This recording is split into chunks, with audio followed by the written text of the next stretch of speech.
let's say the pledge. I'm still running.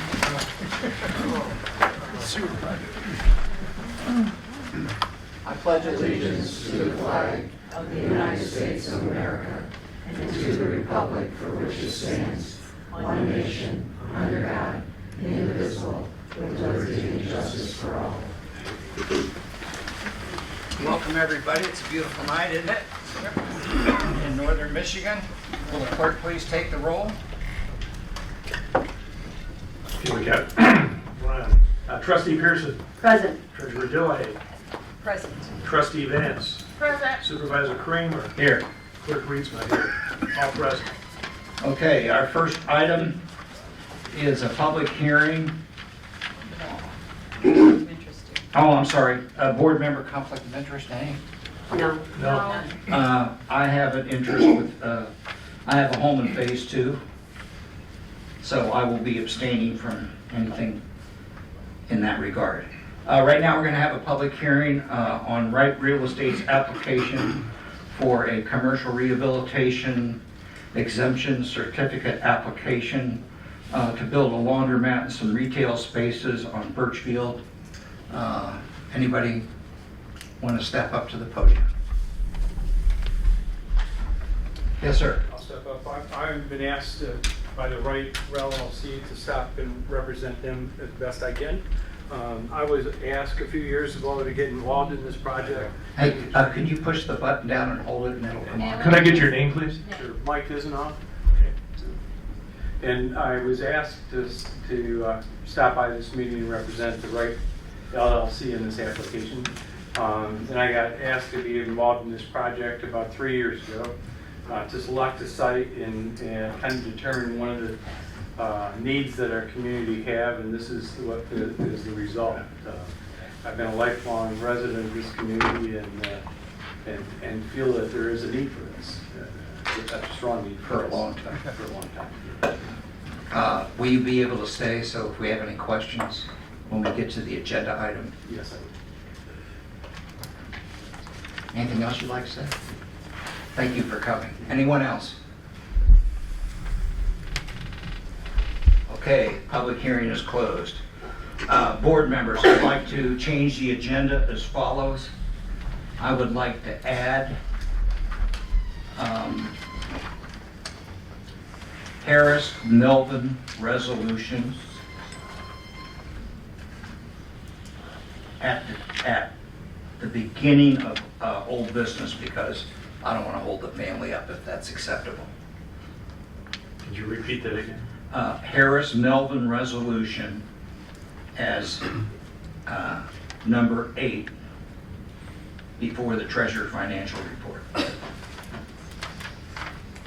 Is there a second? I'll second that. Any discussion? All in favor? Aye. Opposed? And board, if you could also add, for me, under old business, Plot H, airport hangar discussion.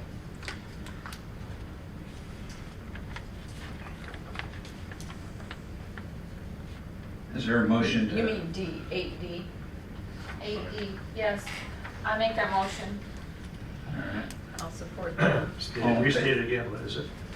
Adding discussion on airport hangar Plot H, like Henry.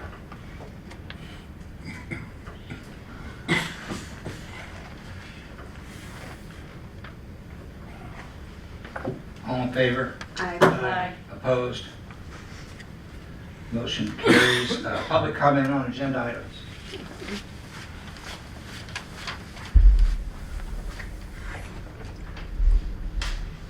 My name is Jane McGinnis. At the August meeting, the township well at Commerce Park was discussed. On the agenda tonight, item 9A is a request from Mike Teeter to connect his proposed 54 units to the township on-site water system in Commerce Park. The problem is the township does not have an on-site water system. I was a member of the board when the easement was approved. Now, thanks to the Wayback Machine, video of the township meetings of April and May 2013 can be viewed on Indian River Flows. We know from research and watching videos, the township well at Commerce Park is not a municipal well. It was not designed to service all parcels at Commerce Park. There are no taps from the well to all parcels. Because the construction of the sewer facility imposed an 800-foot isolation zone for any wells, the easement was necessary so the township could construct a type 3 well to provide water to the sewer facility. At the May 7th, 2013 meeting, Trustee Waldron said, "We also have to provide access for water to 4 parcels that would be within the 800-foot isolation distance." Later, those 4 parcels were combined into one, and the owner installed their own type 3 well. Current trustee Vance, then a member of the audience, interrupted and asked, "The vision is, are you essentially making a municipal water supply for these 4 properties? If they're private properties, is this going to be considered a municipal water supply system?" Supervisor Ridley said, "It's not a municipal, it's a community well, a shared well." Again, Janet Vance objected. "Oh, by the township providing 2 private properties. So, question, how much is it going to cost and who is going to pay for it?" Well, you need to discuss the issue. So Janet Vance had a good question. A user should have to pay a percentage of the cost, electricity, testing, maintenance, based on their usage, along with the cost of any additional easement or costs for upgrading the well. Adding the equivalent of 54 sewer buildings to the township well would have a significant cost and impact to the sewer facility. The township is not responsible for mitigating the isolation zone created by Huron Distributing. The best option for the Teeter project would be to drill their own well, like all the other parcels, on an easement provided by the township. As of today, there are 4 type 3 wells at Commerce Park. In addition to the township well, Sheboygan Life Support, Precision Forestry, and Par Lake have all installed their own type 3 well. Thank you. Public comment on agenda items, yes ma'am. Now bear with me because I don't know if I'm doing this right, okay guys? I would like the parks to be removed from the reports because I have a couple of questions. Can I do that here? Doesn't work that way, just comment. Okay, well, and in your revenue and you guys, on Veterans Pier, there's $164 that have been taken out, and I don't know who authorized to take that out. It wasn't the park, so that's, I'm confused. And I went through the agenda, or the ledger, to find out who, you sent the money to, or where the money went, and I can't find anything. So how do I get that information? Just come see me, we'll get it for you. I'm sorry? Come see me, we'll get it for you. Okay. Any other comments?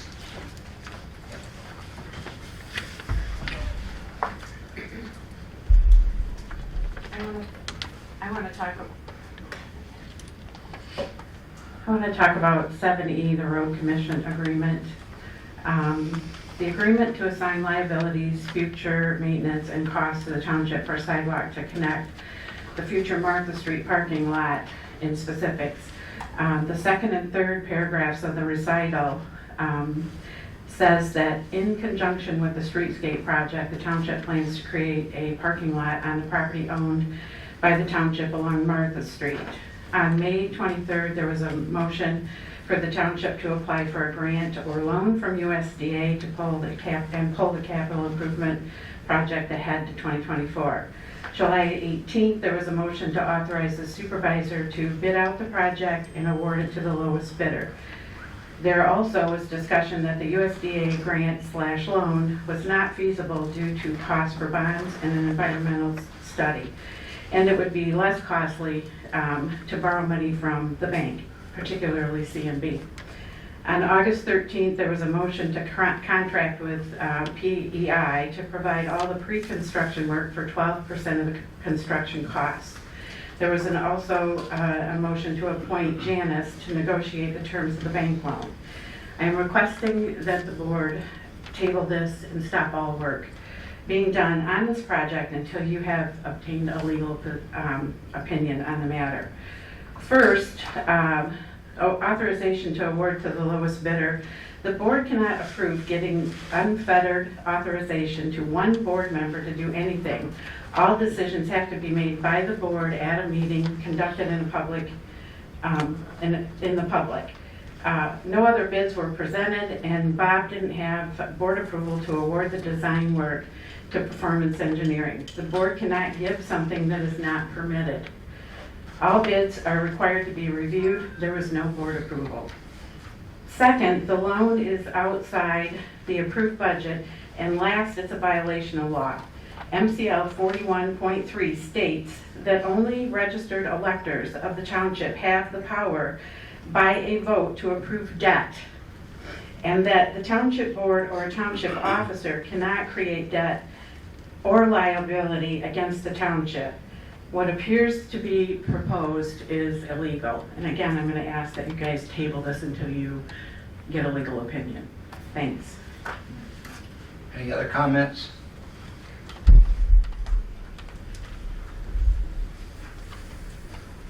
I'd like to second the idea of tabling the project on Martha Street until we get more information.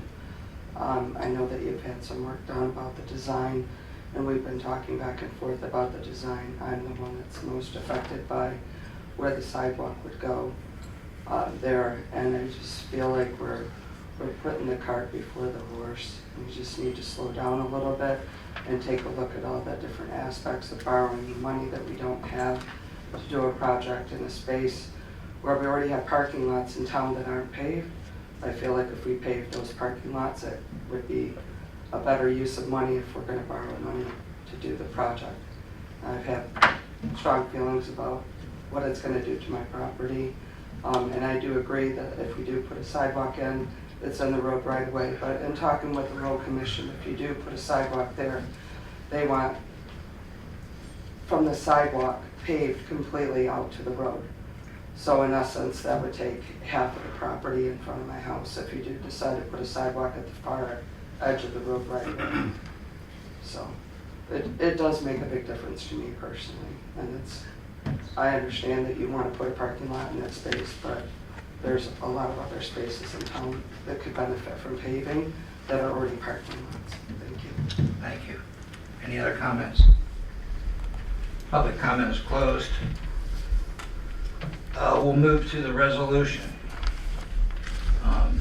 It is a great honor for me.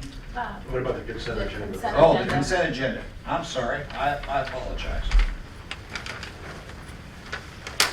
Oh, yeah, okay. Public comment on agenda items. We did that. Approval of consent agenda. I'd like to pull the the bills for the sewer project phases 1 and 2 out of the consent agenda for discussion. Okay. We'll make that 9C. E, I think. C. C, okay. Anything else? Is there a motion to approve the consent agenda as amended? I'll make that motion. Janet seconds, all in favor? She actually made the motion, but I will support it. Okay, So Janet and Janice. okay. All in favor? Aye. So we get to the resolution now. I would like to ask the Melvin and Harris family to come up to the podium if you don't mind. Are they here? There's Mr. Melvin. So it is Mr. Melvin, on behalf of the township, I want to make a motion to approve a resolution to honor the public service of the Harris and Melvin families and name the Cooperation Park Ice Rink. Is there a second? I'll second that. Janet seconds. Will the deputy supervisor please read the resolution? I will. Thank you, board, audience members, Harris and Melvin family. I'm honored to read this resolution. Whereas the Harris and Melvin families have been involved in the Indian River community since 1930, Whereas the Board of Trustees acknowledges the Harris-Melvin family's participation in the Indian River community. Whereas the Harris-Melvin families have remained active in philanthropic causes within the community, including Cooperation Park, Habitat for Humanity, GLOW, the Inland Lakes Education Foundation, and the Little Traverse Conservancy. Whereas the Harris-Melvin families have contributed to the roof, the hockey boards, and the repairs to the surface of the ice rink at Cooperation Park. Therefore, be it resolved, the Tuscarora Township Board of Trustees wishes to acknowledge, honor, and thank the Harris-Melvin families for their dedication and generosity to the Tuscarora Township community, and hereby order and ordain that the ice rink at Cooperation Park shall be named the Harris-Melvin Family Ice Rink.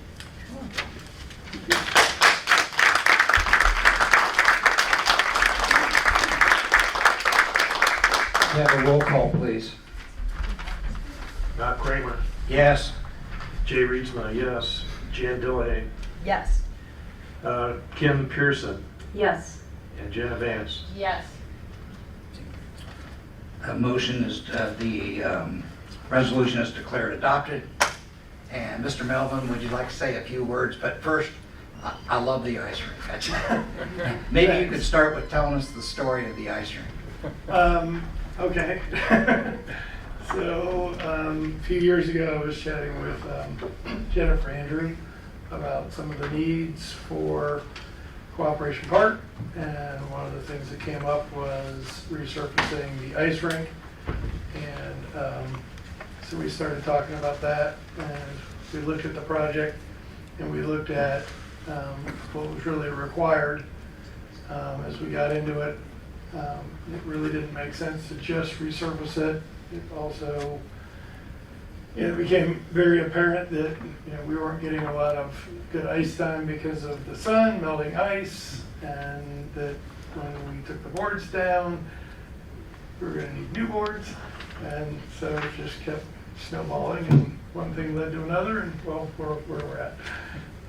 But I was honored to be part of that project and be able to help sponsor that and make that a reality for the community.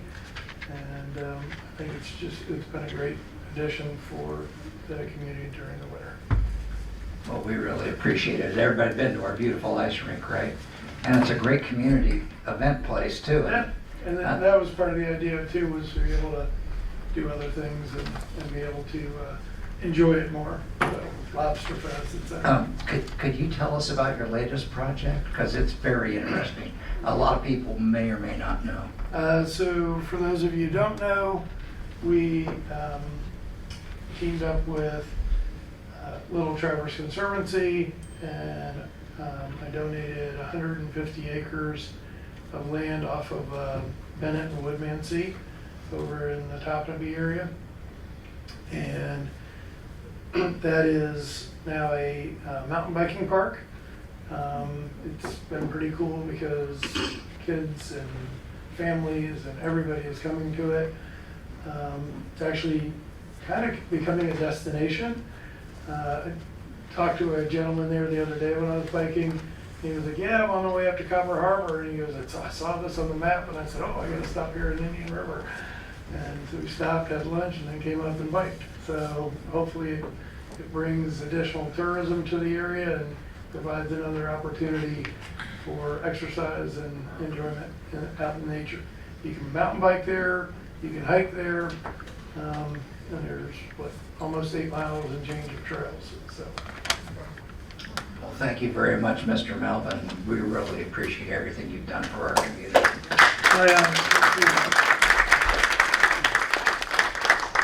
He's a Buckeye, but we don't hold it against him. Okay, our next item is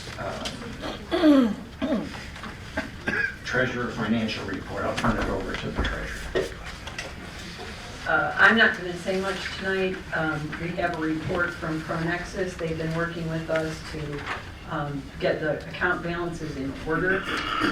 Many of these issues go back over a decade. Dan works for Pronexus. He is has been licensed as a CPA since 1983.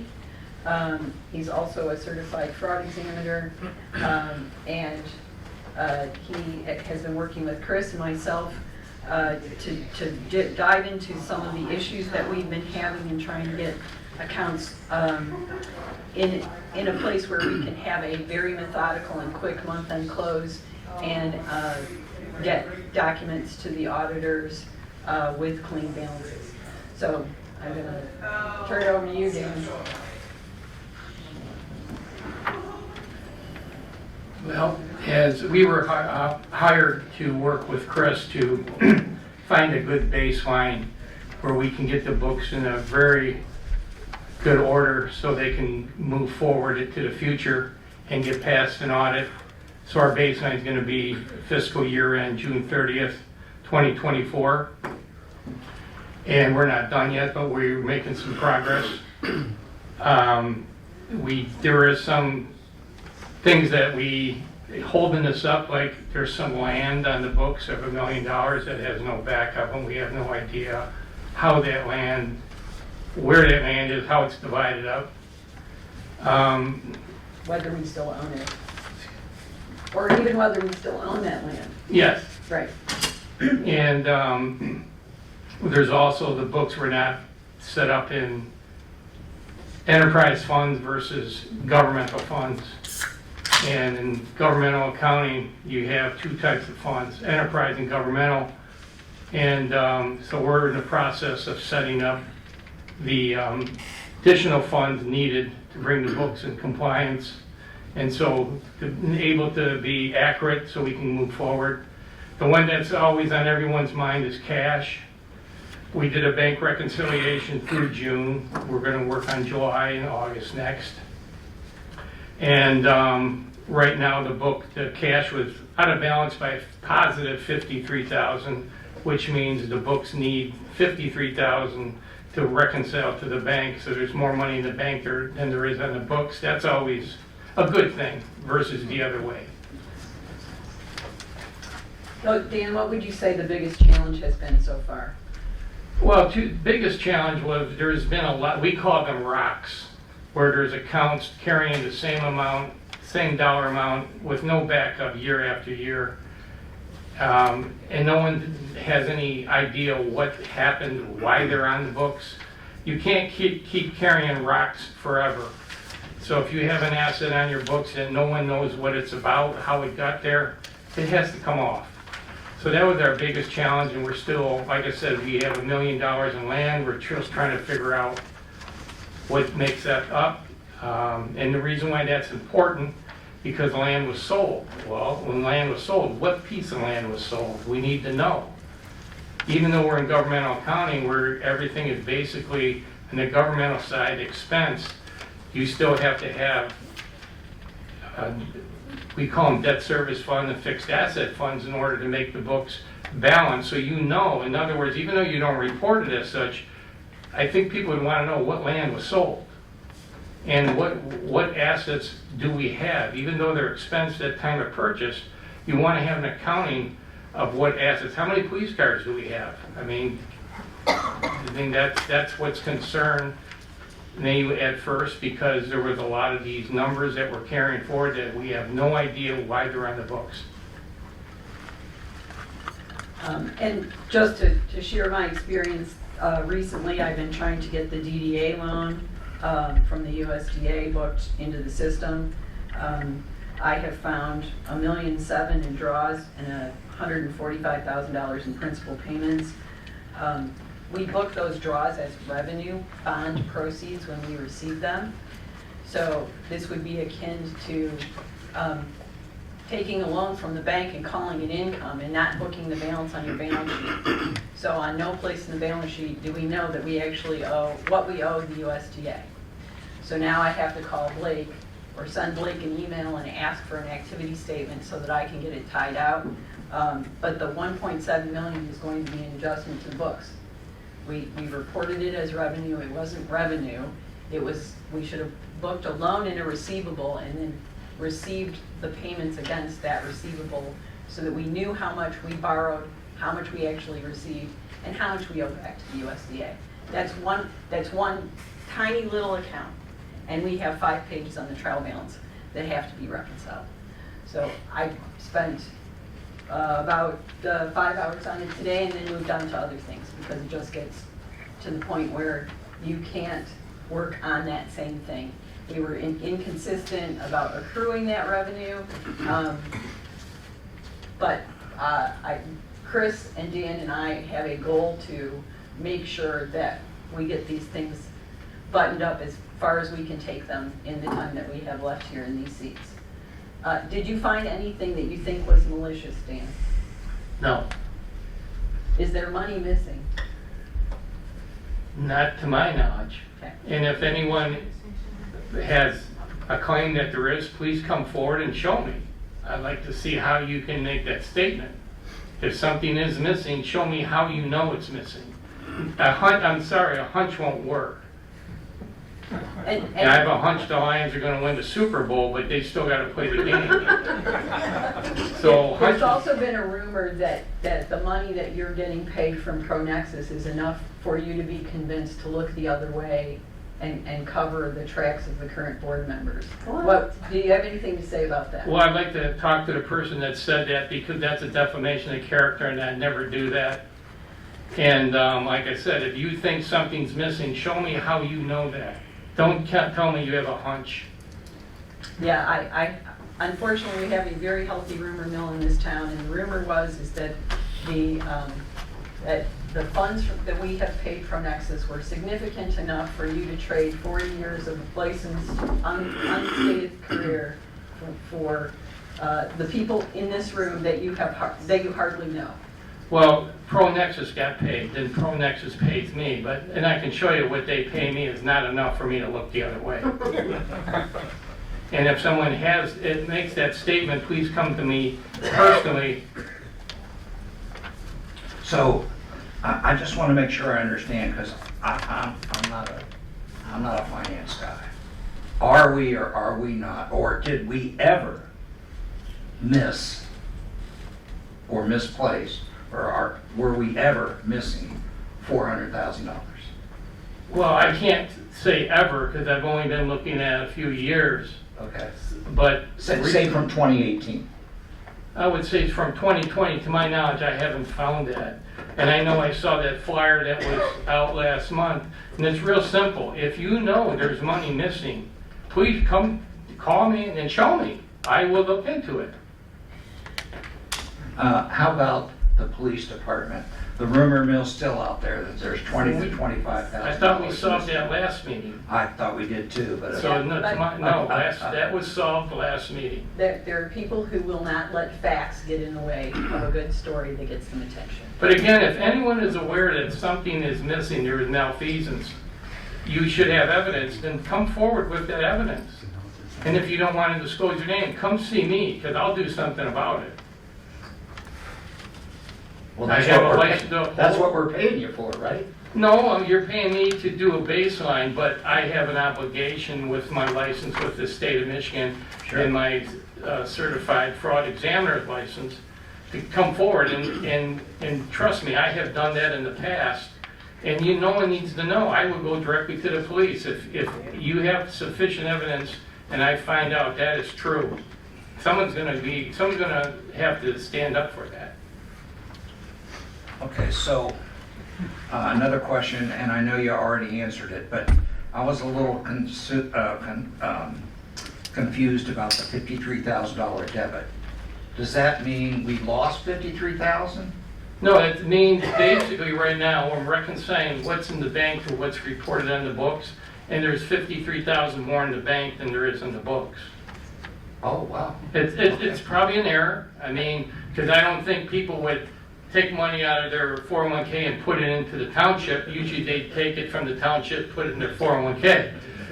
But right now, the bank has more as of June than what's on the books. Well, I will say in that regard, there were a couple of things that I did right out the gate that I had to correct, because we opened bank accounts and we labeled them with the intent of that activity that account was set up for initially, and then things changed. but the name of the account didn't necessarily change.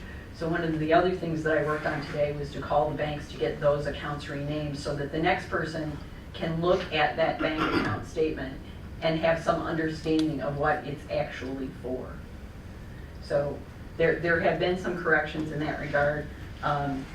You know, it is amazing to me that you can dive into one account and think you're correcting something only to find out that there's a bigger mess that underlies it.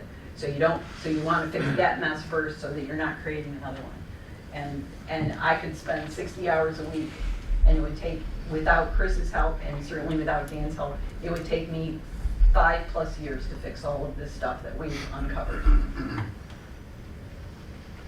Well, I think that's why you brought him in after our other guy quit, right? That was Chris's doing, and I can't say enough about how grateful I am that we did that. Yeah. Dan, can you talk about, cash accounts, debit and credits, they're a little bit different than every other expenditure? In other words, a cash account, if my understanding is correct, is if it goes up in value, that's a debit? Yes, like right now, we need to find 53,000 in debits to put on the books because you reconcile the books to the bank or the bank to the book. And right now, we're showing basically 53,000 more in the bank than what's recorded in the books. And we're still in process, but it was a painstaking process because of all the rocks. Because even the auditors, and we're talking an auditing firm, booked over 37,000 the other way last year to balance the books. And I am shocked that an auditing firm would allow that to go on, but they did. So the good news is now, as of this year, it's in the opposite direction.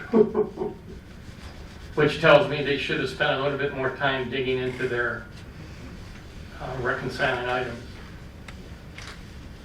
But you're right, a debit to cash is good. A credit to cash depends where it's going. Anything else? No.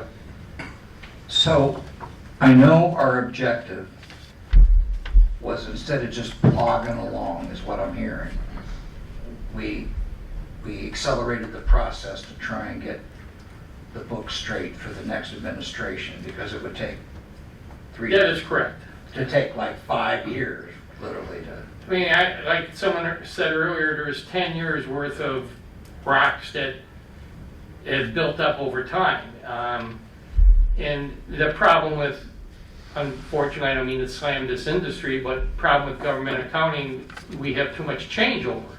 So you go change, if you change every 2 or 3 years or 4 years, you lose continuity. And somebody who had an idea what happened is no longer there. And it's tough to find them and get questions. But I can honestly say I was very impressed with the staff here. They working hard to try to get the books in order so we can move forward. And then when you issue a set of financials, you can answer good questions and answer, when people have questions, you can answer them correctly. So I know you might have covered this, but in layman terms, could you tell me next steps? Recommended next steps. Oh, well, we're still we're getting close. Like if we can't find any more entries to make the 53,000 go away, we're going to book 53,000 more cash. And that the good thing there is then from going forward, it should never change. Right. And so people are being trained. We're writing down processes and procedures, and so there's light at the end of the tunnel. So the next step is to continue with the process. Hopefully we can get this all corrected before the next administration. And then also have documentation, so if anyone has a question, there is documentation to answer their questions. Okay. So when do you think you're going to wrap up? That's up to Chris. One thing that we're having problems with is the governmental and enterprise accounting. The DDA and the library has never been set up one way or the other. Which way should they be set up? We don't know. It looks like the auditors want the airport set up as an enterprise fund from the last journal entries. That's not how it's currently set up, so maybe we should switch that over.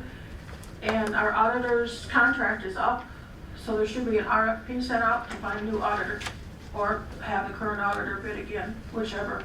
However, as we know, searching for Dan, a lot of CPA firms are full and they will not take any more new clients. I'm absolutely in favor of putting an RFP out for a new auditor. Well, then we'll have to leave that for the next meeting, but, Do you have any suggestions, Dan, for, Was that do you have any suggestions? in terms of CPA firms? You might have to go a notch above. Like you know, everyone likes to go with a local firm because they're people that you know and you keep the money in the community. But you may want to go a notch above and get a regional firm. And you know, if you get a national firm, you're going to pay beyond top dollar. But a regional firm you're going to pay more, but you will get better service, I believe, because they have a bigger base. You know, small firms, they may have experts in a few areas, and if that person leaves, you're sunk. Where regional firms and national firms have other offices where they can pull resources from and answer your questions, and they're usually right on. And the problem with this type of county, governmental county, it's not easy.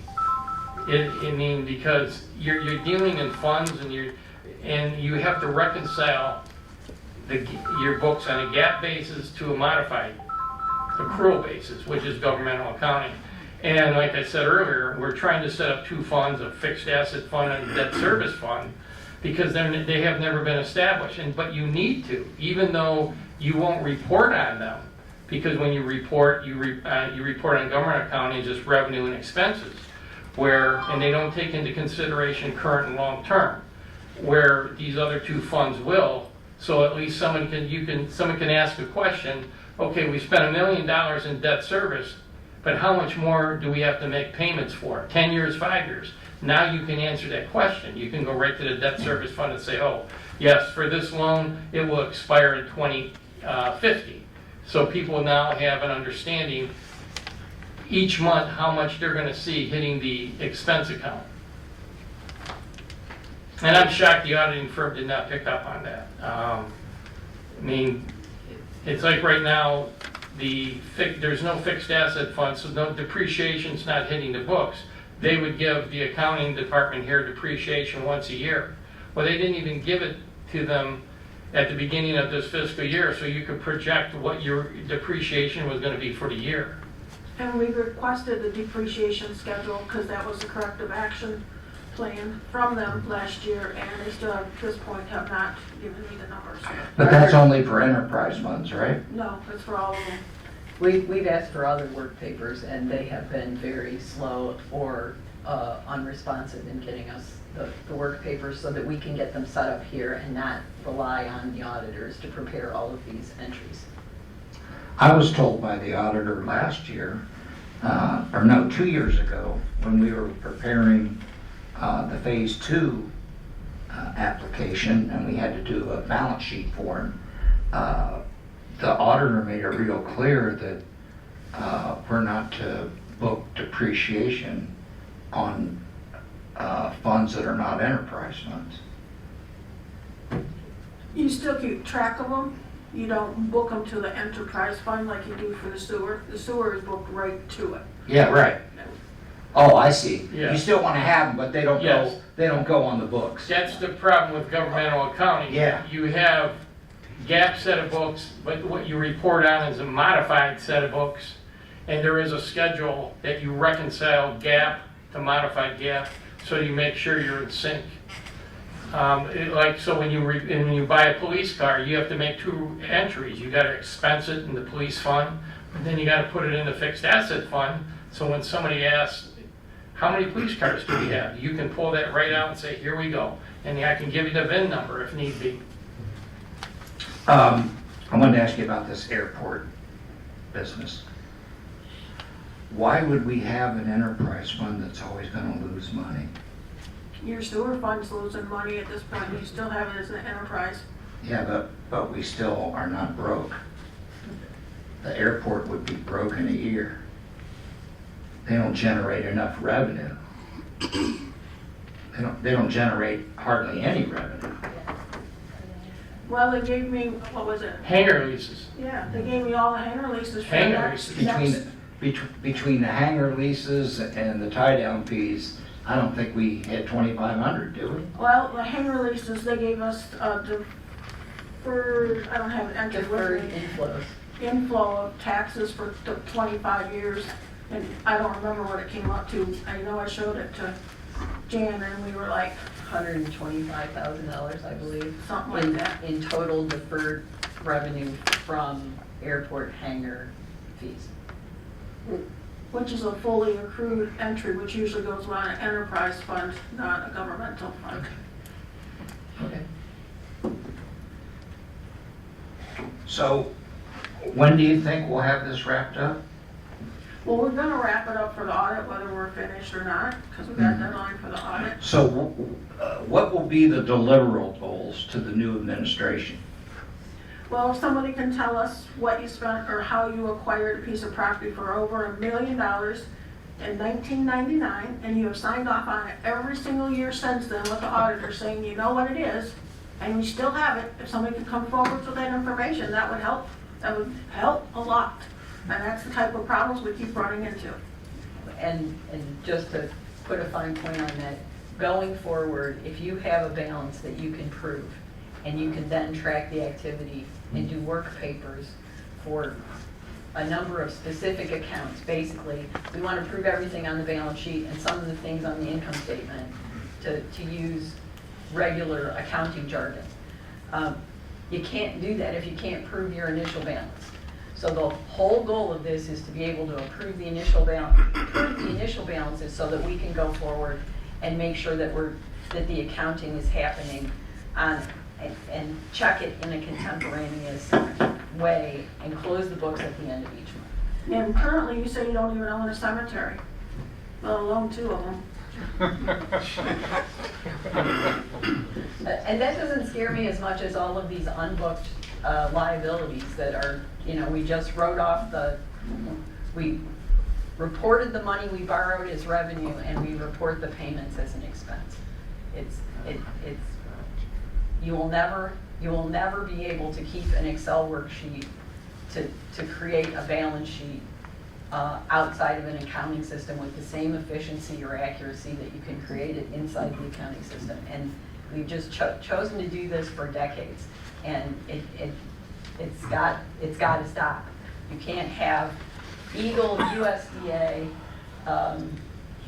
the federal government, the state Department of Treasury, all asking and looking at the activity in the accounting system and not have this is hardly better than 13-column ledger paper from old school days, right? Because you can't prove the balances that are on the trial balance. Trudy asked months ago for a trial balance. I'm not kidding when I say that having that report would not be helpful at all, because so many of the accounts are not reported with accurate balances. Are you confident that our last meeting on November 12th, we'll be able to say that we left this better than we found it? Today, you can say that. Okay. And the other issue, are we confident that people, like a new treasurer, a new clerk, new whatever, the BS&A system overall is going to be far better than it was? Is that what I'm hearing?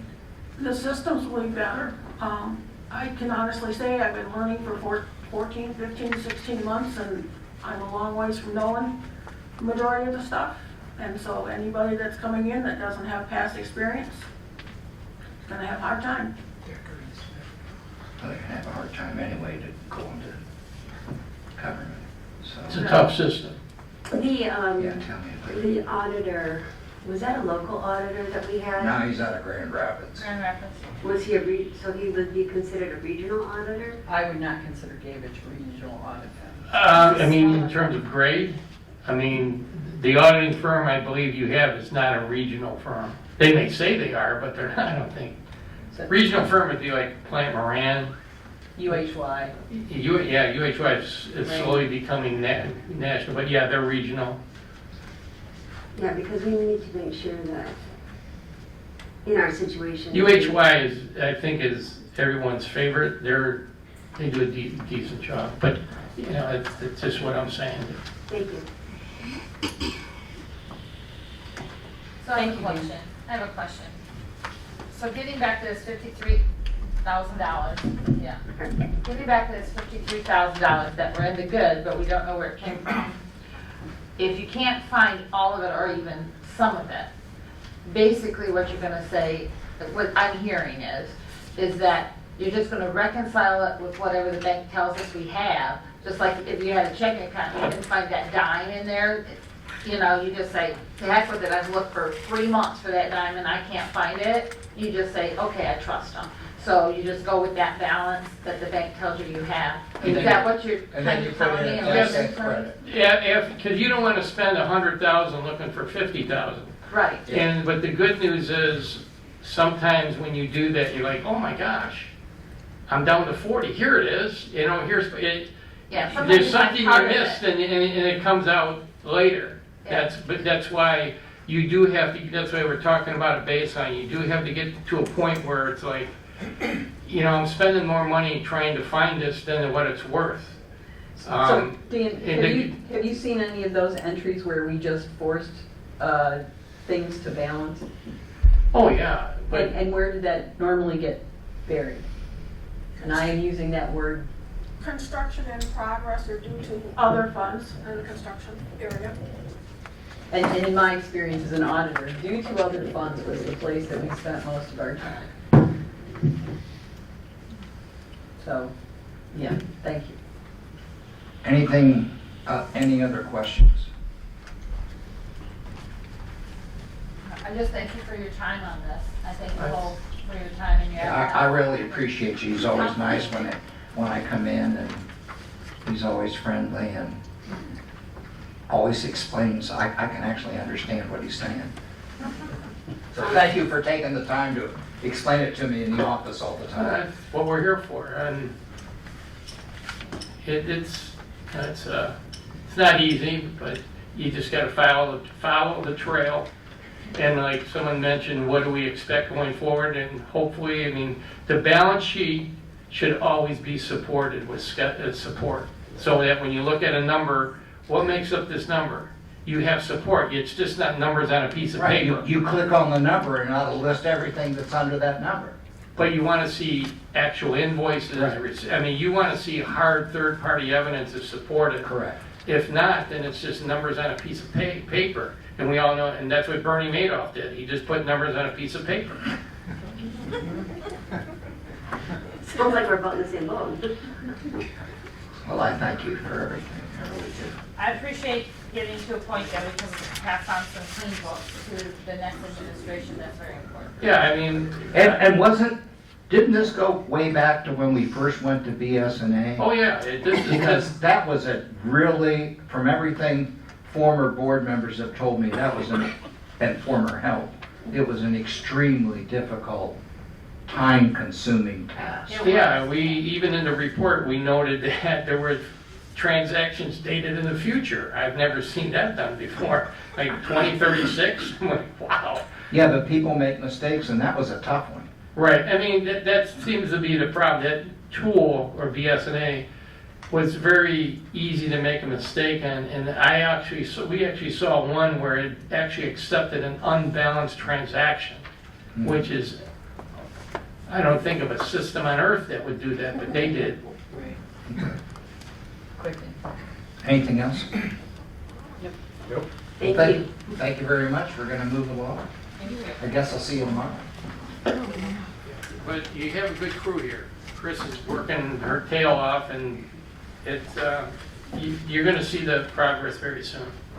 Thank you. Well, I think we've seen a lot of progress already. I appreciate it. Thanks, Dan. Thanks, Chris. And Chris. Our next item is Wright Real Estate Commercial Rehab Exemption Certificate. You can go on up there. if you want. Do we want to do a motion first or questions first? Motion first. Okay. I move that we approve the commercial rehabilitation exemption certificate for 10 years. Is there a second? I'll support that. She'll support it. Okay, discussion. I'll start. 1.8 million? That's without the equipment. Has it got gold? What's that? Is it traced in gold or something? That's the cost of it. No, I'm asking. That's a lot of money for a laundry. And that doesn't include the equipment, correct? I'm not sure.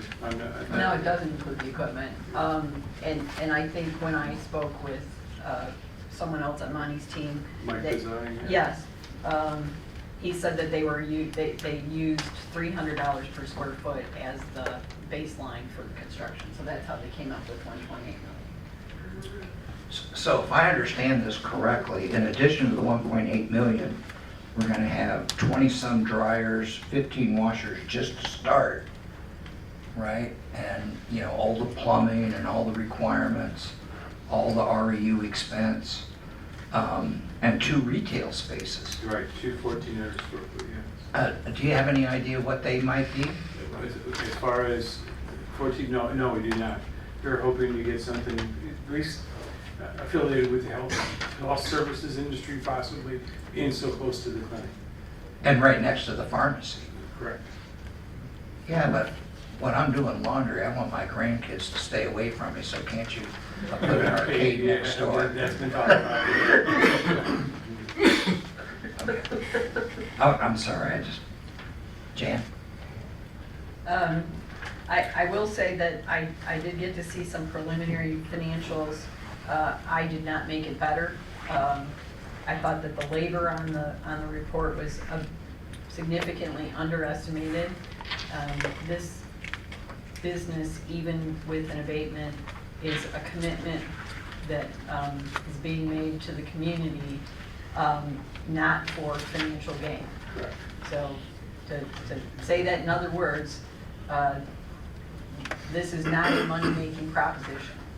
Even with a tenant in each of the other 2 spaces, even with the tax abatement, this is going to be a net loss for at least the first few years. Several. Yeah. So what was the first year delta, How much are we losing the first year? the projected loss? 132,000. Yeah, That's that's, a new figure, yeah. yeah, so that includes the cost of the REUs, the upfront cost of the REUs. Oh, okay. But even after the first year, when that has been paid, it's still losing almost $90,000 a year. Now, does that include depreciation or amortization on the building? No, So that it's in addition to that? yes. Oh. So we got a $1.8 million, what's a depreciation on a commercial building? Is it 40 or 30? Yes, 40 years, so it's about 2%.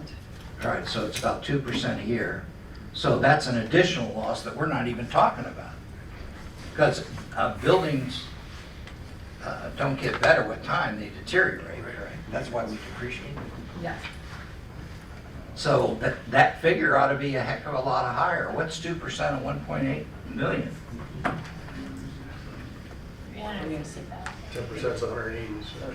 Yeah. 180 what? $36,000. How much? $36,000. So that would raise it even higher if we wanted to play that game. Now, I assume you all realize that the school is excluded from the abatement. So, And so are personal property taxes. right, so that accounts for about 1/3 of the entire abatement. So it's not as big as everybody thinks it is, because what is it, 18 mils for the school and 6 for the It's other for the state is about 6, and the operating for the school is 18. Yep. Yeah. And then another 2 for debt service. Is there any other questions for Jan or for our guest? I just want to make it clear that during this 10 years, they'd still be paying the same amount as what we're collecting today on that piece of property. We're not losing any property tax. They're just asking to have time to start making a profit. Doesn't sound like there's going to be much of a profit, but before their taxes get increased because of the building. But we're not losing. If they didn't do anything, we'd still collect the same amount of property tax, is what I'm saying. So I just want to make sure everybody understands what a tax abatement is. It's not a gift. But however, when the building is through, finished being built, the school, will they not get the increased taxes Yes, on the the school will get the 1.8 increased million? taxes. So this is gonna be quite a chunk of bucks Yes, for the school. yes. It's just that Tuscarora Township won't get any more than what they're getting today, which is next to nothing because it was a dilapidated building and it wasn't worth much. So what I'm saying is we're not giving them anything except time, and that's about it. Anybody else? Anything you'd like to finish with? Nothing other than I think it was well needed in our community. Yeah. It was, it is. Absolutely. And I appreciate that he's made a commitment, when I spoke with him, to maintain the building and keep putting money in it so that we have this service available for the community.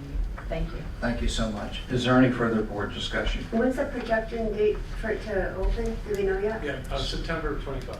September 20th. Okay, thank you. But they're ahead of schedule, I can tell you. Yeah. Yes, yeah. Any other discussion? No. Roll call, please. Janet Vance, Yes. Bob Kramer, Yes. Jan Dillay, Yes. Kim Pearson, Yes. Jay Reedsma, yes. Okay, the motion carries. Congratulations. This is really going to be nice. I'm glad I'll be around to see it. Our next is the Parks truck. Snow blade, I'll turn that over to I got it. Chad. This is just we had to do with our post-audit process, we're able to avoid additional expenses by paying things outside of the normal So we don't have to process. pay Right. interest. Yeah, so this was a situation where we had, as a CIP, we had put aside $70,000 for both the truck and plow. The truck came in at $63,665, but the plow was going to cost $9,908. So we're basically short in this transaction of $3,759. So this is to do two things. One, bring the board up to speed on the fact that we did use our post-audit policy to purchase this plow and avoid any additional costs. And secondly, to get the board to agree that this additional monies would come from the general fund, just as the original monies did. We just didn't anticipate that it was going to cost more than the $7,000. So I'd like to make a motion that the $3,759 be taken from the general fund. Again, this was our original capital improvement project, and that we need the board to approve that. I'll support that. Discussion, let me discuss a little bit. Where's the budget amendment?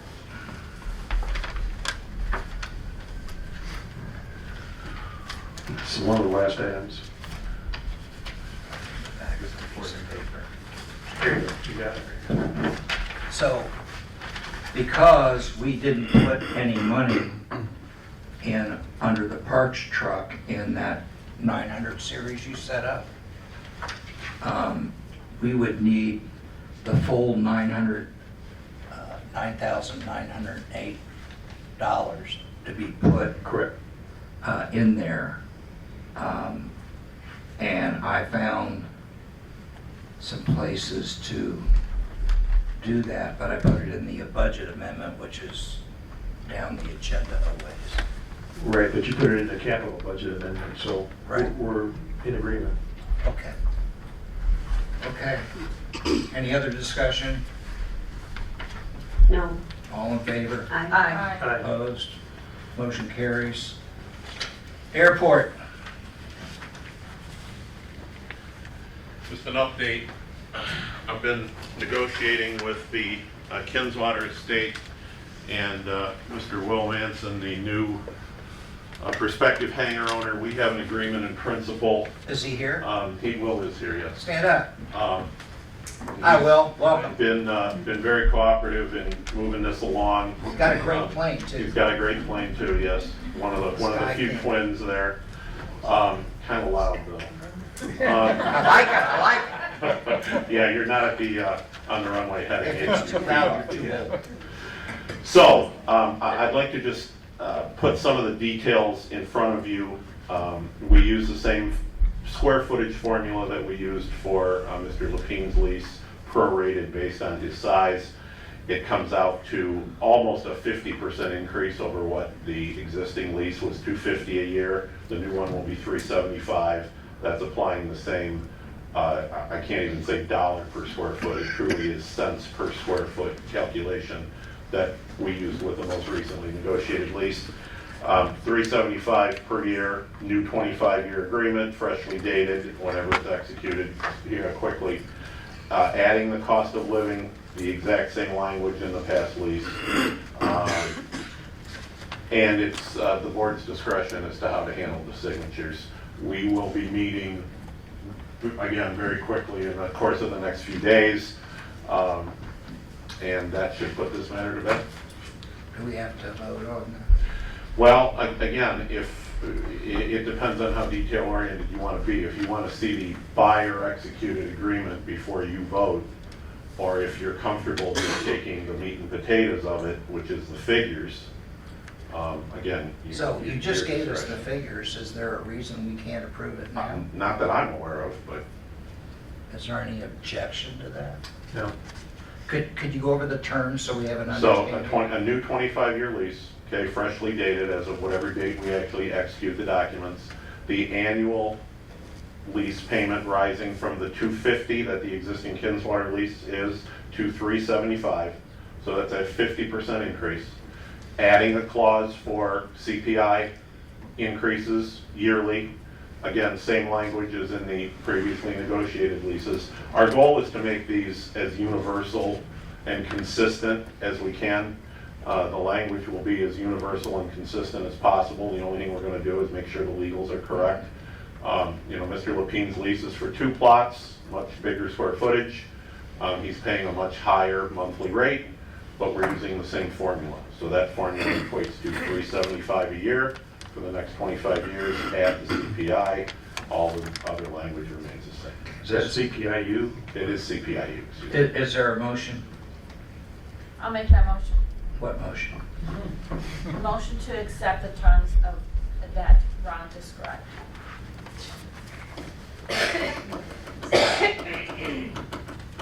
Which is Which is moving from $250 to $375 per year for the new and lease. tied annually to the CPIU. And it's 25-year lease. new Yes. lease. And the language will parallel that of the Lepine. So those 3 items are in the motion now? Yes. Yes. Is there a second? Whenever you date it. Yeah, Moving- 25 years moving from the forward. date of execution. Is there a second? Also, support it. Any further discussion? All in favor? Aye. I have another motion in this regard. I move that we allow the clerk to sign all documents in regards to this lease. I'll second that. All in favor? Aye. Thank you. Opposed? Thank Thank you, you sir. for taking care of that. Who was the second on that? Thank you, sir. Jim. Jim. Jim, okay. Commerce Park water request. Step right up. We have a request. Hello, Mr. Teeter. Good evening. Mr. Teeter is here. Good evening. Mike Teeter with Middle Ground Development. Push button, Mike. Sorry. Thank you. Hold it down. Sorry, they're not I NFL. think it's working now. Is it working? Yep. We generally go with a motion. Do we want to do that first, or we want to talk? Sure, me. Does anyone have a objection to suspending Robert rules and have the discussion first? I do not. Any objection? No objection. Okay, Mr. Teeter, it's all yours. We are requesting, Brian, my business partner here, Koblenz, we're requesting that we are able to access the aforementioned municipal well that's out on the Commerce Park. Our proposal is that we would tap into the main line, which is a 6-inch main. It would be on our side of the property. We would hot tap that, and then any additional cost, storage, whatever needs to be done for that water supply to the development, we would provide and pay for. In fact, there's a requirement. Doesn't sound hard. No, we've done our homework a little bit, and so we think it's fairly, it's a fairly easy thing to do. So you're going to provide, we're going to provide, you're proposing the township provide water service that includes 9 storage condo buildings with 6 units each, 54 units in total at full build out. The initial phase of the project consists of 2 buildings with 6 units per 12 units in total. The original plan for providing water service was to install a type 3 well on your property, correct? The initial plans, yes. Right. But due to the required isolation distance that nobody knew about, including even the former owner, because I talked to her, we got a problem with underground storage tanks. So do I understand correctly that the health department has told you that you cannot put a well anywhere on your property? We do not meet the requirements of 800 feet from that tank. The furthest we can get from that tank is 537 feet. So some of that goes across the road onto the Grundy property. That restriction. Oh, yeah, yeah. Unfortunately, the well, the municipal well that we're discussing right now, it's not at the well house, it's actually further away, so. Right, it's over towards the state of Michigan. Yes.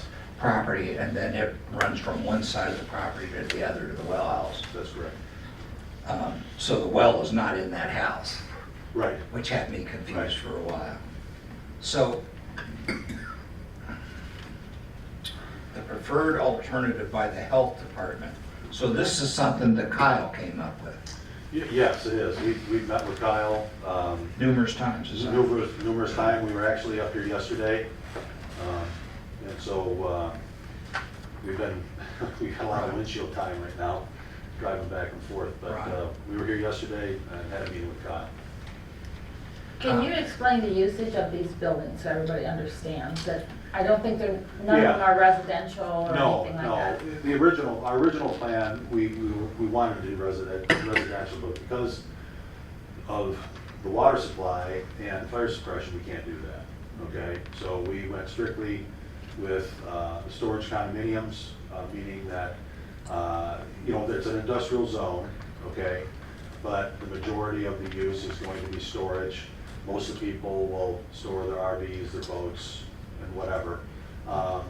What it does for the community, it takes any kind of development that people may want to do on the lake shore, the river frontage, they'll be able to utilize these units. People will be able to put businesses in there They too. can put businesses in them too, and that's the other thing. It's somewhat of an incubator. I wanted to bring our deputy supervisor Ron up to the podium because I know, with you, because I know he's been working with you through this whole process, and he may have some comments to enlighten the board. Do you have anything thus Just far? that, this goes much further back than Mike's involvement here.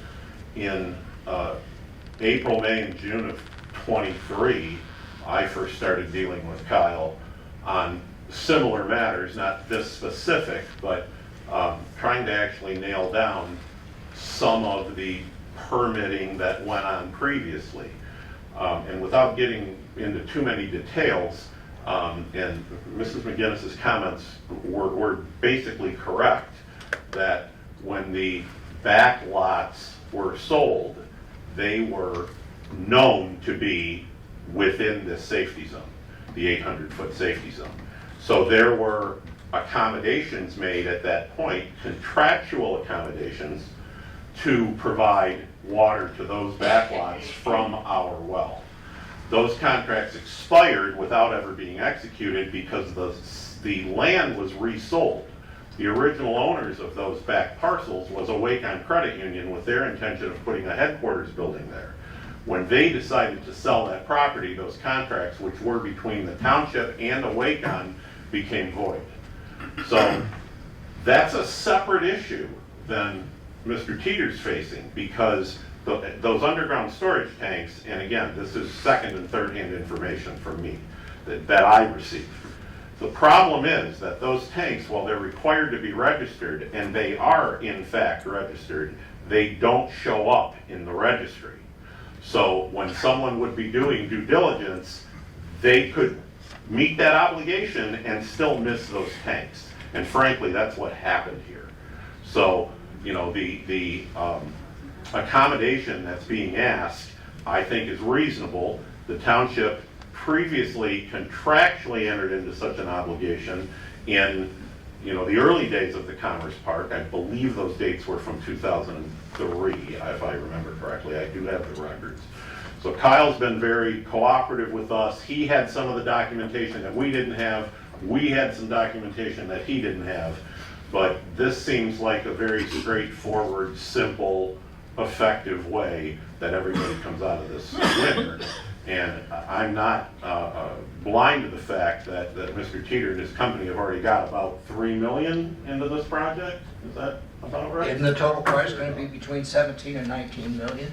It's gonna add, 15 plus, it just depends on how they're assessed and to the tax roll, 15 million plus. So I guess the question is, do we drive the man out of business and not give him any water? Right. Isn't that what it's coming down to? I don't, and I've said this publicly many times, I don't think that the township should be in the water business. That's certainly not my intent. I don't think it's this board's intent. Not at all. A prior board was doing it just to make those back lots marketable. So there is some case law here and some history.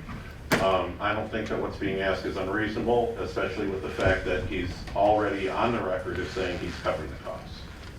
Okay, so I guess, how do we address the concern about, is there enough water to go around? Well, that's a health department issue and a water operator issue. And, as we know, we're fortunate to have certified water system operators working for Mead Hunt in both Tammy and Jennifer, and they're the ones that can provide that information. But I assure you, in dealing with Kyle and Kyle's predecessor, who's now on the planning commission, they're not going to allow anything to go through that's not 100% above board, compliant with all the existing codes and requirements.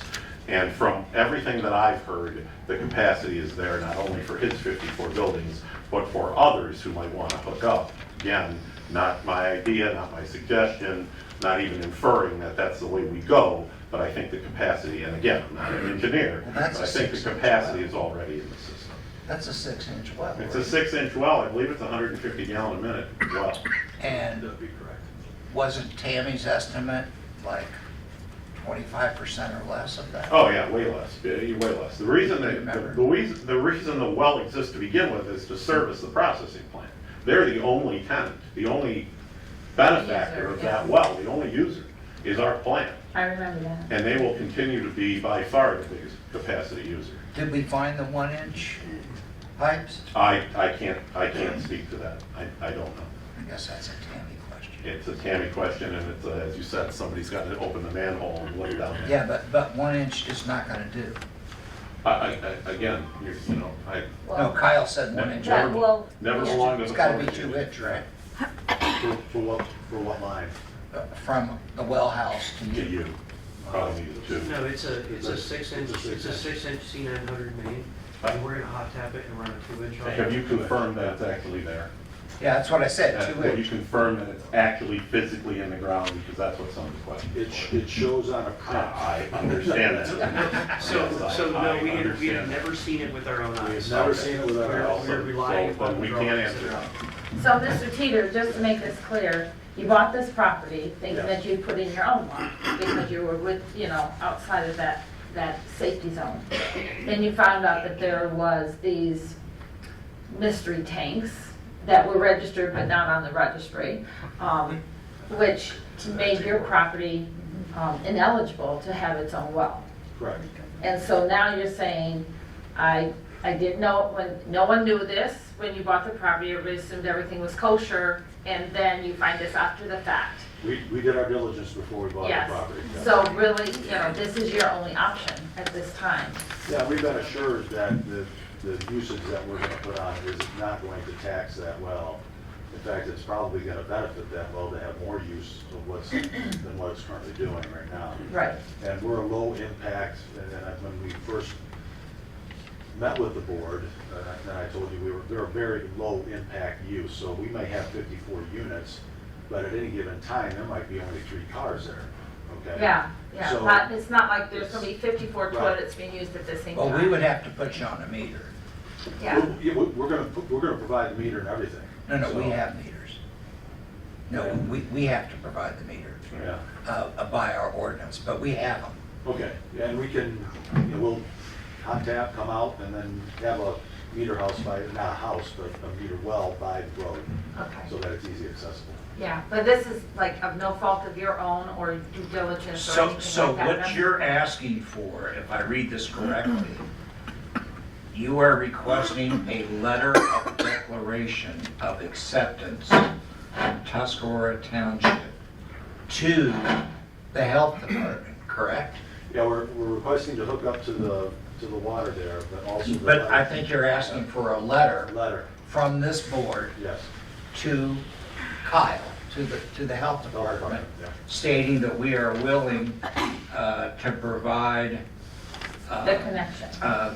water Yeah. under the following conditions, boom, boom, boom, boom. That's correct. Okay, so what would the conditions be? Well, I don't know if we can speak to that factually, but there was an email today from Quinn Ridley, the Wade Trim engineer, Right.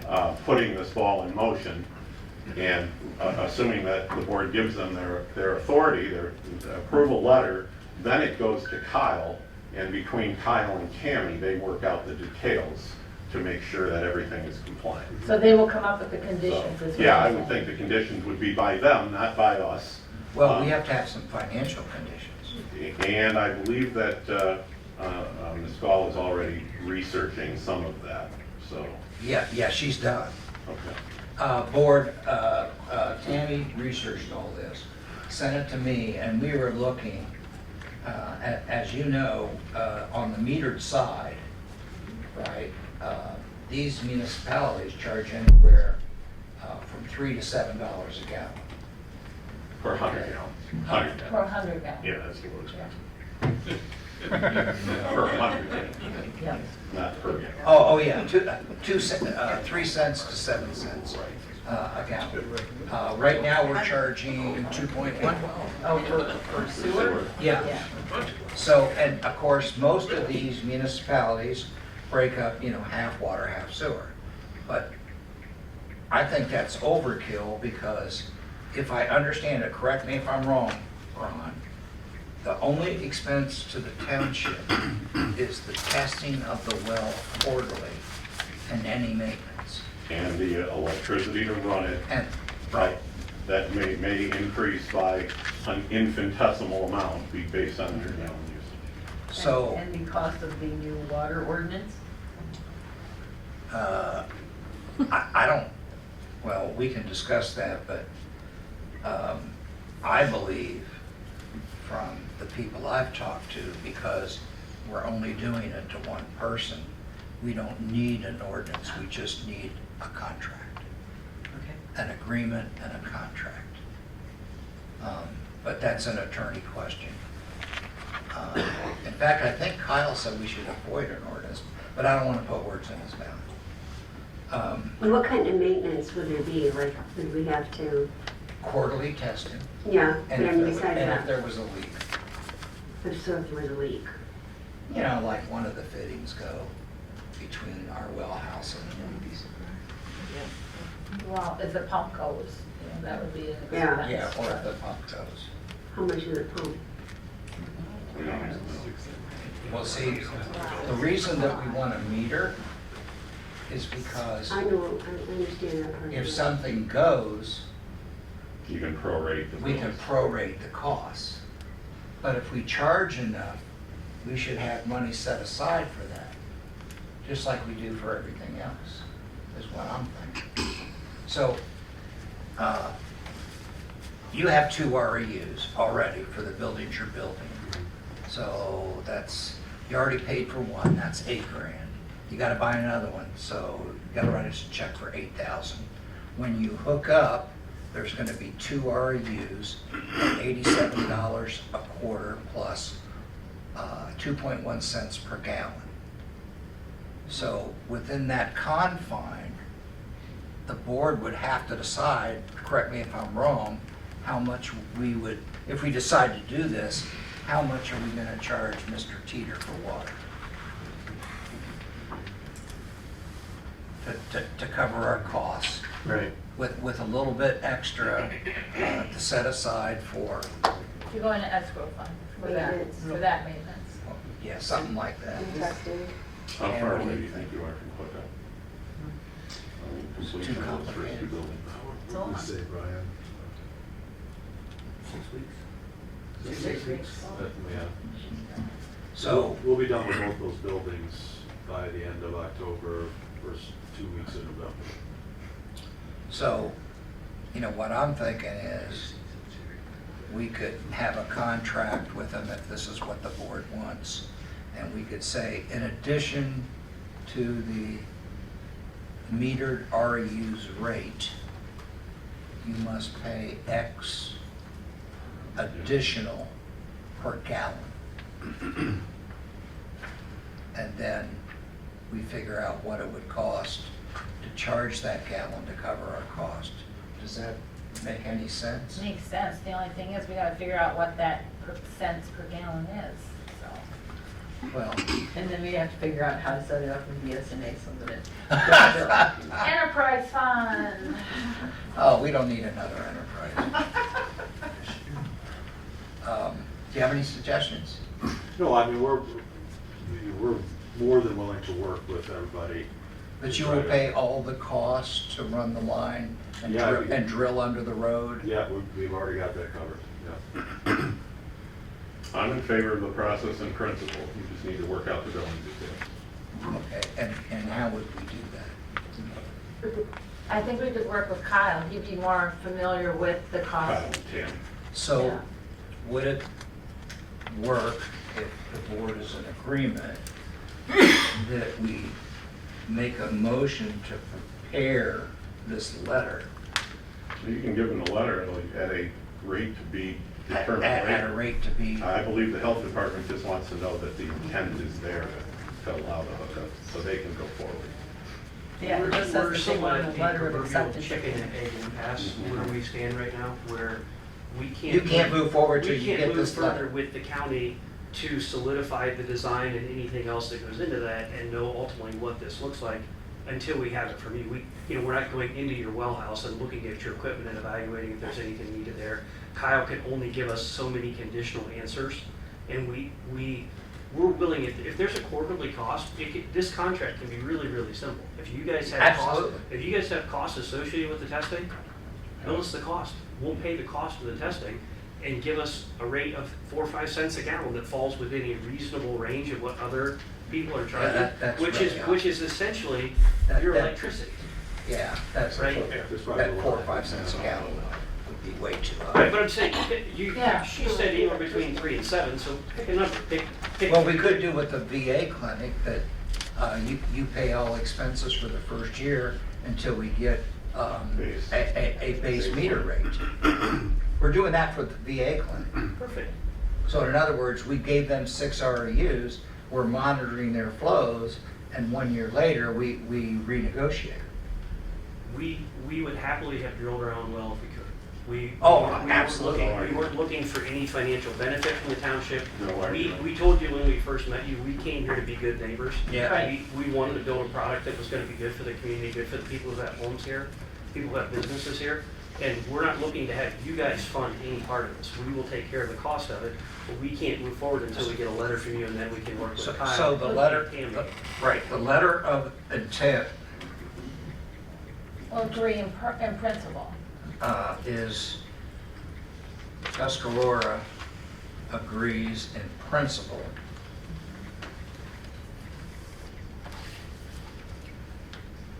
To allow a connection. to allow a connection to provide on-site Water system. water system from the township existing well under the following conditions, right? Just conditions to be To determined. be determined. They just need this to get started, right, and we can No, determine. we need to know that we're gonna be able to Hook up. hook up. Yeah, but, and that's why I'm gonna narrow this down some more. And those conditions would be. The applicant to pay all the costs, Applicant pays all the costs,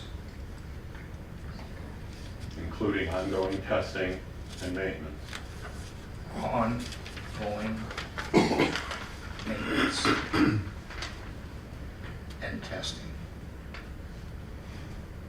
I think I would say testing, the maintenance is gonna have to be something prorated, but that's not, you know, I Sure. think what you're gonna find is our usage is. Yeah, but we'll put that in the agreement. Perfect, perfect.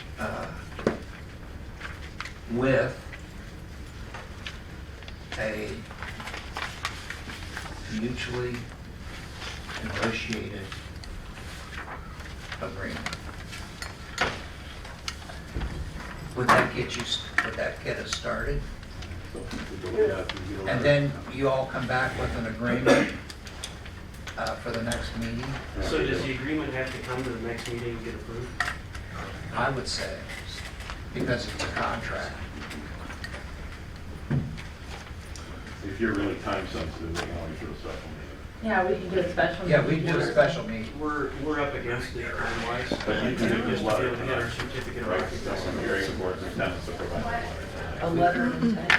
The letter of intent is our next step. We'll get you guys a contract really quickly after that. Okay. That you guys can look at. And then, are we supposed to hear back from Kyle? This is acceptable, this Yeah, we is, have 3 permits we need to get, and we can't get any of them without your letter. okay. Should I make the motion then? Jay, you ready? Yeah, go ahead. I move that, is there any other further discussion from the board? No, Is there any other alternative suggestions? I see none. I mean, we have no property to allow him to build a well. There's no property We don't own available for him property. to buy additional property to put a well on either. I just have one question. Is there anybody using this well right now? The processing plant. The sewer. The sewer. Sewer plant is only, okay, and what would you say the percentage of the capacity are they using? It's, Under again, 20%, Tammy. Yeah, it's low. Okay, so it's Well under half. And just what's your wild guesstimate about what your usage would be? I mean, it's so minimal just because of the nature of what the Another development. 10%? Yeah. And he's not gonna, no irrigation system, right? No. Is there any, No fire any suppression. issue over who has ownership of the well itself? No. No. We own the well. You own the Yeah. well. So then we have a responsibility to replace any parts of the well, whether it be the motor or the, I'm sorry, the Correct. pump, or the fittings or whatever. Yeah, like we did over at the Right, chamber building where we had to replace the whole pump, $2 grand. okay. That would be on us, not on him. I'm just asking the question. No, I don't think anything changes from how you maintain the well as you're currently doing, so. Okay, so, Let me read it, Bob, and then you can add to it. all right. Move to approve the letter of declaration of acceptance by the township. The letter of intent. We started out with letter of acceptance, so letter of intent? Yeah. They want a letter of intent, correct? It stated it was letter of declaration, but Letter of declaration of intent. I'm just going by Yeah. the titles we had originally. Okay. By the township for MGD, correct, as yeah, middle ground development, Indian River. right, to use the township water system with a metered water cost. This is to be sent to the health department with conditions. Applicant pays all costs, maintenance testing paid by the applicant with maintenance prorated, and a contractual agreement to follow. Right. Is that acceptable? Acceptable. Is that your motion? Next motion. Is there a second? I'll second that. All in favor? Aye. Aye. I just want to make it clear, Who seconded it? years ago, when I was on the other side of this table, and I wasn't against the sewer system, but I was against how some of the things were being done. I did not like the lack of transparency. But on the other hand, I also did my research during that time, and I found out a lot of municipalities start with the sewer system, becomes unaffordable, and they end up putting a water system in so they can bill for the water that most people already had, but now they're getting it from the city or the village to support the sewer system, because the sewer system was a losing project. And that was my concern years ago, that that was going to end up happening. And that's why I objected in the meeting years ago about a municipal water system. I did not like that idea because I could just see it growing, because if the sewer system was a failing proposition, that's normally the next step that a municipality does. So that's why I raised those questions, and I asked those questions at the time. This is not the case. This is a case of just being a good neighbor, making sure people have, when they buy a piece of property, that they have the things that they need to make sure they can get occupancy permits of no fault of their own. He bought it in good faith. He thought he could put his well there. Circumstances happen. We happen to have a municipal well that is to service a few lots back there. Well, he's one of those lots, even though that wasn't part of the circle of lots that we were intending to use the water for. He's still in that, just outside the area, but he's still in Commerce Park. And it was of no fault of his own. And I think it would be very irresponsible for us as a board, as a community, to ice him out and to lose this project, because we didn't want him to be able to tap into a well that only it's being used as a very partial capacity. Be different if it's already running at 100% capacity, and that created a different problem. But if it's only running 20% or less, these are just storage facilities. Maybe have a small office in it or something like that. It's not like they're going to be using a ton of water. It's not like they're building residential apartments and expecting us to supply water for that. But he's willing to pay for the water too. So that's a big plus. We're not giving away water. We're not giving away a well. We're not giving away anything. That if his lot located in a different part of that Commerce Park, he would get it automatically. So that's what I'm saying. And I just wanted to clarify those comments that Ms. McGinnis made. I think it's the most responsible thing we can do for the community. And, years ago, you don't know what you don't know. And now things change and you have to make new decisions. I have an additional motion. I'd like to move that the board appoint Deputy Supervisor Odenwald to liaise with all the parties, give him the authority to negotiate the agreement, submit it to the township attorney for approval before coming to the board. I'll second that.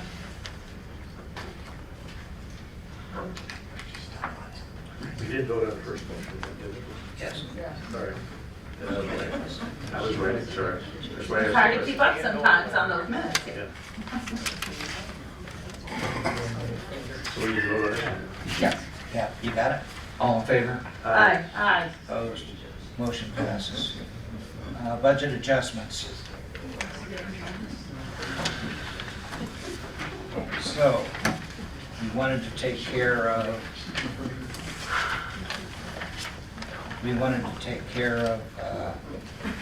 I gave you a piece of paper about it. yeah, I gotta find it. Here it is.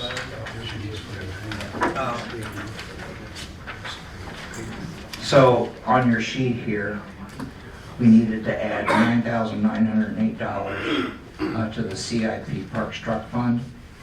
Correct. We needed to add $8,000 to professional fees for clerk and 2,500. No, this is 253 is you. Yep, sorry. Yeah, 8,000 to treasury, 2,500 to clerk, and that would come out of my streets, highway repair and maintenance budget. We have the money in there even after we paid the gravel, the $25,000 in gravel, and the money that we paid for grinding.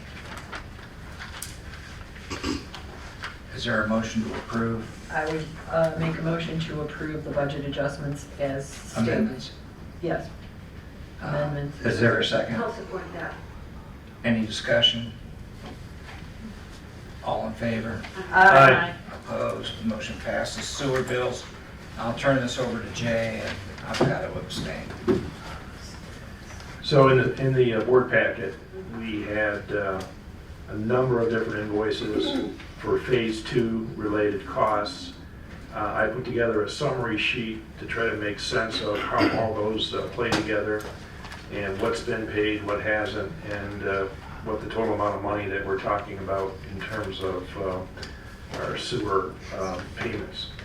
I don't want to go through the whole thing, but essentially we have, we're going to be asking, well, we're going to be using $319,570 of our USDA bond, once it's approved, September 25th, or closed, I should say, and approved the 25th of this month. Of that amount that we're going to be spending, $136,622 will be coming back into the general fund as reimbursement, pulling it, in other words, allowing us to pull it from the enterprise fund and making that, again, make the general fund increase in value. There will be about $182,947 of new spending for Phase 2, primarily for design testing and permits, as well as some attorney costs, as well as the state filing fees, and also a Grand Traverse construction for the wastewater treatment plant expansion of roughly $60,000, all adding up to $182,947. So I just wanted to bring this out of the agenda, or the consent agenda, because this is a good news story.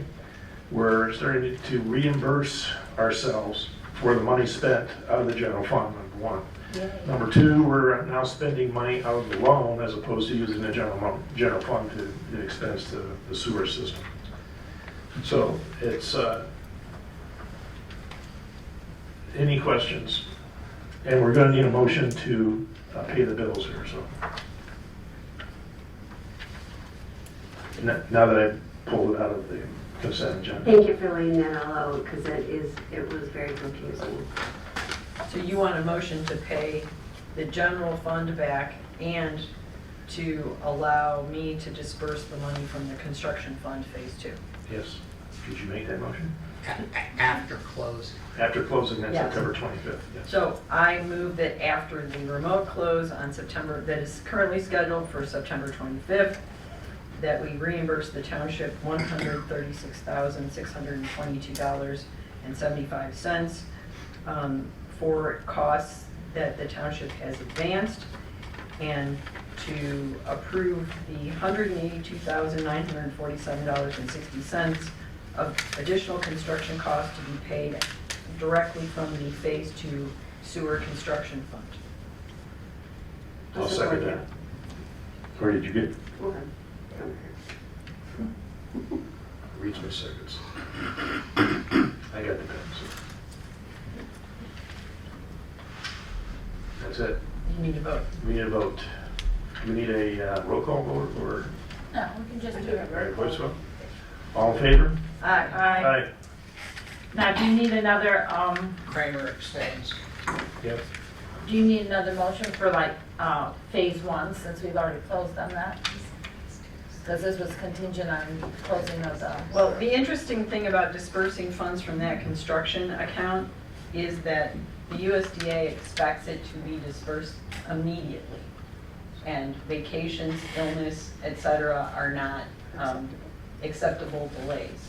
So I don't see that going forward that the board has the ability to approve these disbursements. They're essentially approved by the project manager and USDA. Okay. So they only give us the money if they know where the money's going. Right. And those are separate records that we're keeping in the office aside from the payables. So this is kind of a transitionary Yeah. situation. So do you need a motion to pay the rest of the bills? Rest of what bills? Of the other general fund bills? No, we already did that. No, those were advanced by the township. Oh, we Okay. did, I do recall that both Aaron and Steve told me that before we submit, here's how the bill process is supposed to work. Once we get past closing, the contractor submits a request for funds. I think in here it was $60,000 for phase 1. Correct. The performance engineering, their project manager and their project manager and their inspectors verify that the work was done for us. They then write it all up with their recommendation like they've done here, which was to approve. Then the board has to approve it. Then it goes to USDA for approval. Then you get to write the check. Yeah, after So we should have I'll just move that we approve the phase 1 bills submitted by performance engineering. Is there a second? I'll second.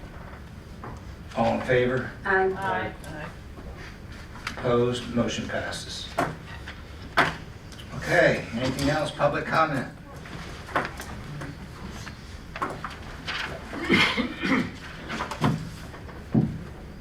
I want to clear up the missing money, because I'm the one that said the money was missing. I started last November when we noticed that you hadn't booked the June, the August, or the October state revenue share funds, and that was $150,000. You cleaned it up in December, but then you didn't book February, April, or June of this year. The $285,000 in property taxes, we booked $5,000.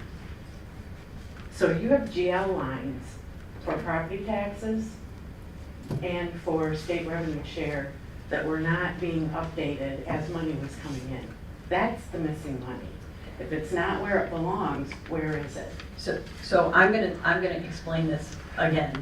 And I know that we No. don't normally do this, No. but I'm not letting it go. I'm not either, Janet. You did not leave any documentation in the office. So every dollar, so let me tell you, I got a USDA check right now for $310,000 that went into the USDA account. There is not a single work paper or document that shows me how it was booked in the past or how it should be booked in the future. That is the problem with every receipt that comes into the office. Bobby walked out of here 2 hours after I walked in. 2 hours. You never called her, she's 750 I did feet call her. away from your door. I did call her. Well, I'm not gonna argue about it. And she I knew for brought it months up. that she was leaving. I'm not gonna argue about it. I brought it up in November. We'll address You it. cleaned it up, and then you didn't do it again. I'm happy to see that you booked this month's. Public comment. You're not sorry. $30,000 we've spent on your mistakes. $30,000. Order, I order. will show you. Out of order. It's on the website. Order, I'm not taking this credit. No, you can't clap. order. No, tell me you can't clap. Order. Rod. Hello, my name is Patrick McGinnis. As I have mentioned over the past couple months, members of this township board have been under investigation by the Michigan State Police and the Sheboygan County Prosecutor for crimes they may have committed. I have also stated that I believe there were around 10 investigations ongoing involving this township board. Charges have now been filed in Sheboygan County District Court naming Robert Kramer as a defendant, case number 240616SM1, claiming that Robert Kramer has been charged with 2 counts of violating Code 15.2721, an Open Meetings Act violation. These are criminal charges. Bob Kramer's court date is the 18th of September 2024 at 2 p.m. We also know that Robert Kramer has in the past been sent at least 1 warning letter for violating the Open Meetings Act. It looks like Bob did not heed the warning letter. Maybe he will start to understand that laws have meaning. I also believe that there are still a number of complaints against this township board and some staff members, and charges, both misdemeanor and felony as well as civil, may be pending. At this time, with 2 criminal charges against him, I believe it would be best for this township if Mr. Kramer would step aside from his post as temporary township supervisor until this matter is resolved. Thank you for your time. Public comment.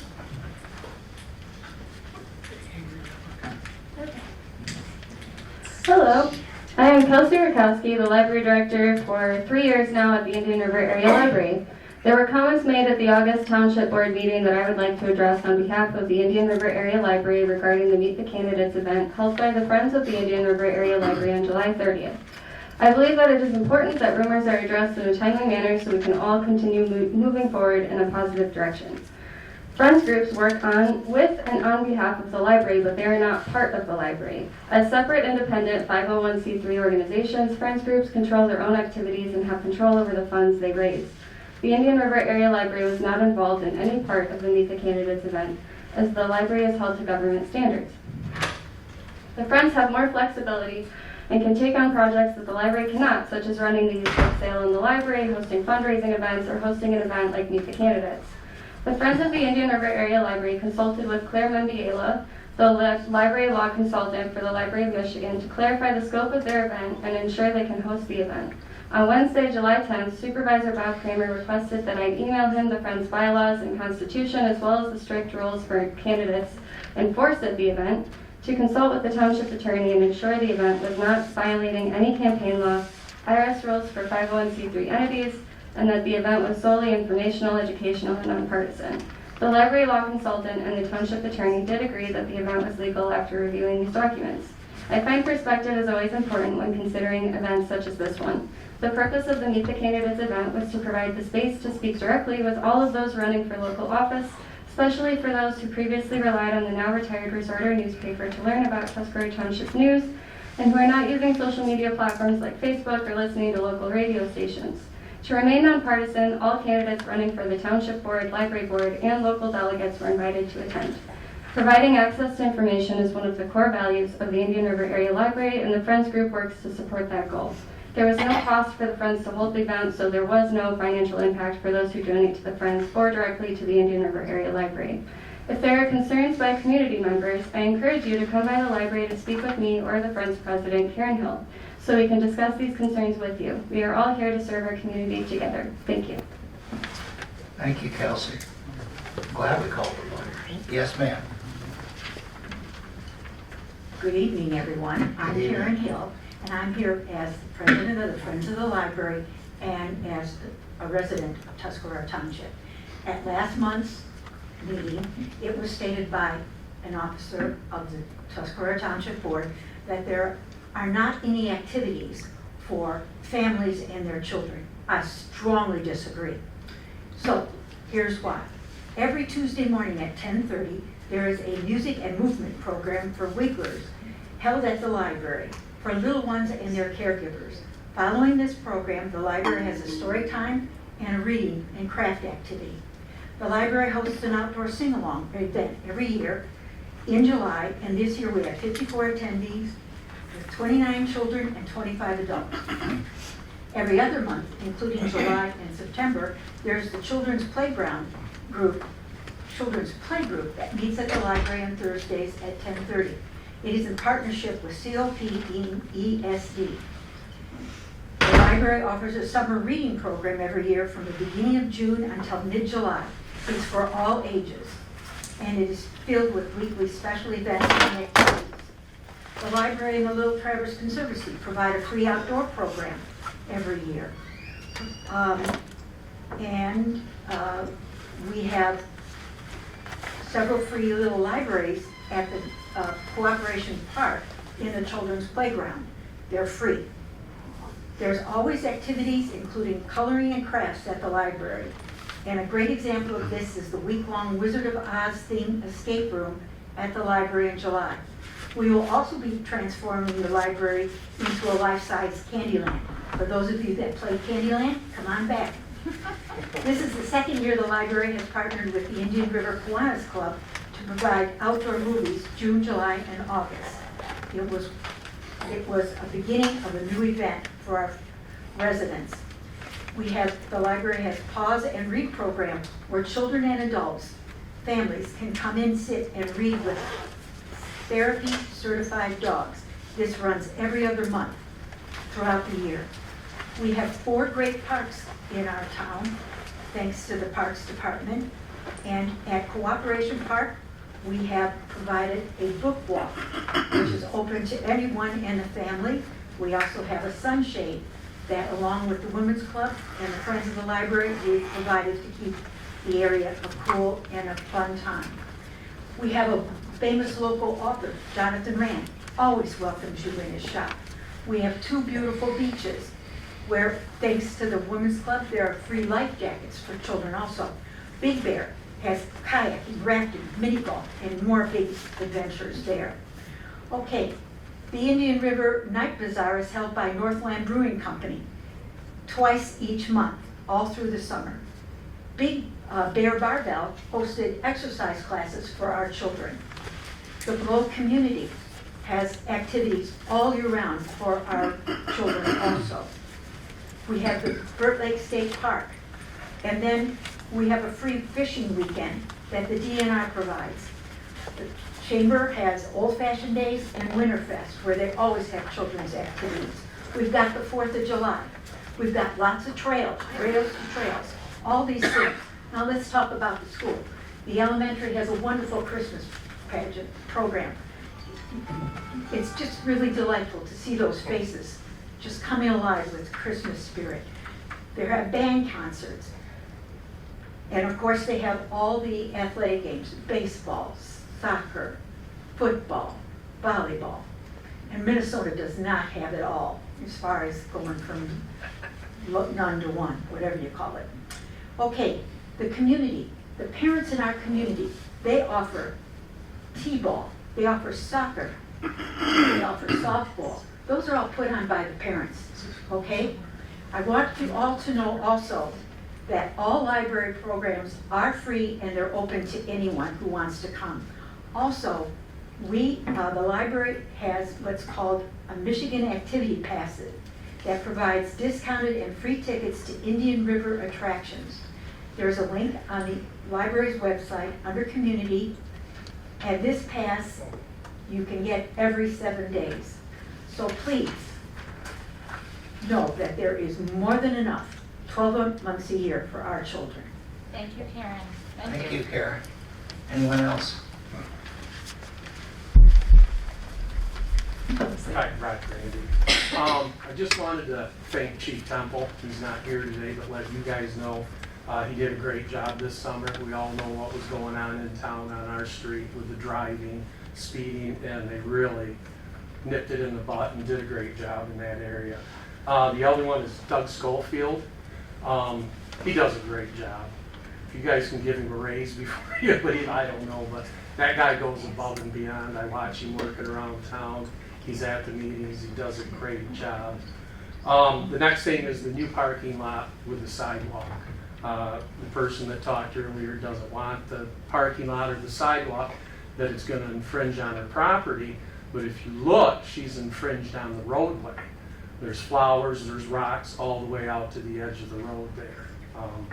So I don't think that's going to be an issue. And then the last thing on the accounting, I really hope that you guys do get to the bottom of this by November, because my gut tells me that if you're not to the bottom of it, we never will get to the bottom of it. So, and I want to thank you guys for trying to tune out all the negativity and doing such a great job. These sewers, you know, my grandfather was fighting for these sewers 70 years ago, and we appreciate your hard work on it, and good job. Thanks. Public comment, anybody else?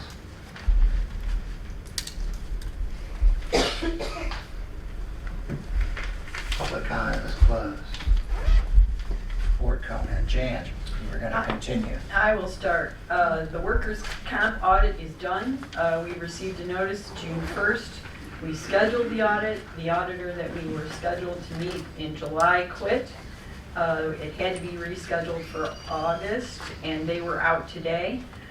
Because we now have processes and procedures where we gather the insurance certificates, the renewals as the old one expires, and Chris is very efficient. She was able to get the paperwork pulled together in about a half a day. It took us weeks to get that paperwork pulled together for the 2 audits that were not done when Jay came into office. So now that we've got a process together, she got that done in about a half a day. The gentleman was here and back out the door in less than 30 minutes. So we are not running the risk of having a premium increase or premium penalty for non-compliance with the audit request. So that's what processes and procedures do for our taxpayers. I know that she has worked very hard to help maintain that process so that we could get that done efficiently. Then on to the, it's interesting that my comments continue to be misconstrued. What I said about kids' activities is that there are posts on Facebook where people come into town and they take their kids elsewhere for activities. I didn't say there weren't activities. I'm telling you what the public is reporting. So it's, I don't understand how words get twisted so meaningfully. I have heard the comments that about the accounting and the issues, and if it would take me 5 years with 60 hours a week to get everything fixed, imagine what it takes to figure out what's been done, what needs to be done, document those processes, and do it in a reasonable amount of time on a weekly basis. Y'all had years and years to get this stuff done and squared away, and you didn't, and you think that somehow I'm gonna take the blame for things. I will take responsibility, but I will not take blame for things that were handed to me in such an absolutely disastrous fashion. And the idea that I did not call Bobby walked out of this office. So if she wanted the help, she should have stayed for the 8 hours she committed to, and she didn't. So Can I interject? Absolutely. I was trying to fulfill a FOIA. I got on her computer, you were there. Everything was erased from that machine. Everything. All emails, except for the last few days, and all but a very few number of documents. Even the county agreed that that was an unprofessional way to leave office. I am not going to leave it perfect. It is not going to be possible. But I will assure you that it is in far better shape than it was when I got here, and that's the best I can do.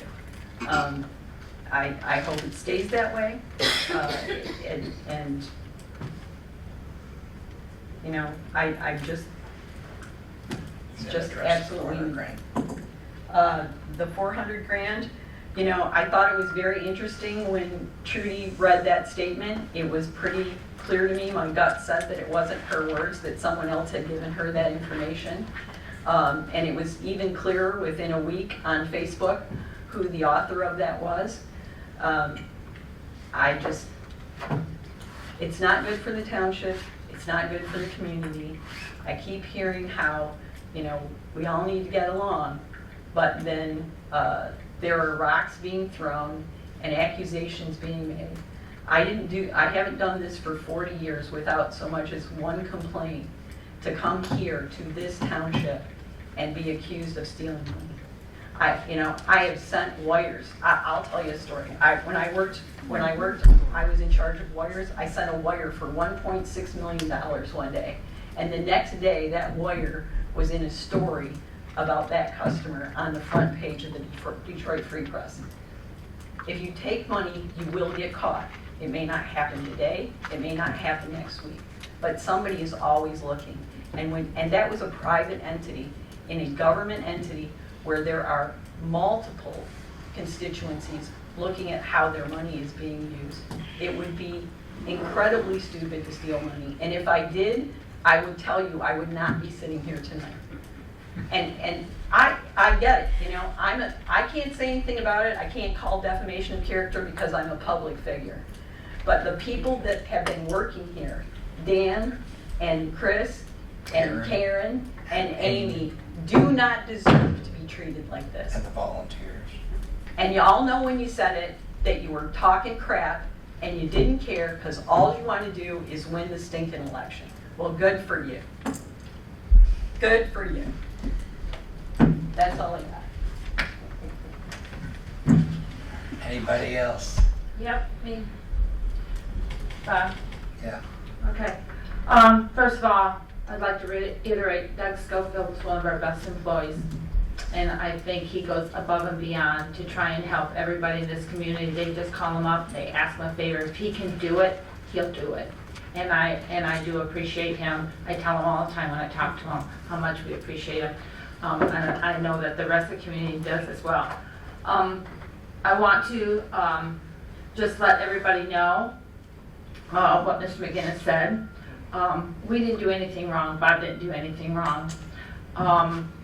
Yes, there was charges filed, and I'm not going to go into it, but we didn't do anything wrong, and neither did Bob.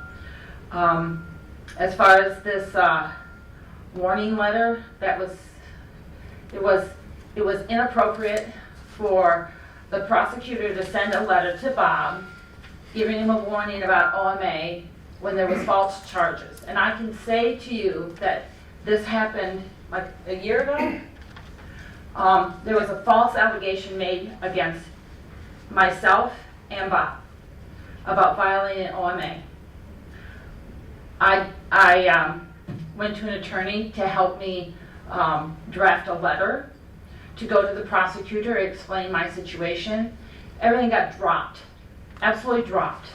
And I'm going to tell you something else. In the allegation, it said that Bob, Jay, and myself were at the Eagles Club talking about township business. And this person accused us of doing business, violating OMA, which is Open Meetings Act violation, and doing business behind closed doors, more or less, and not in public. I do not have a membership to the Eagles Club and never have.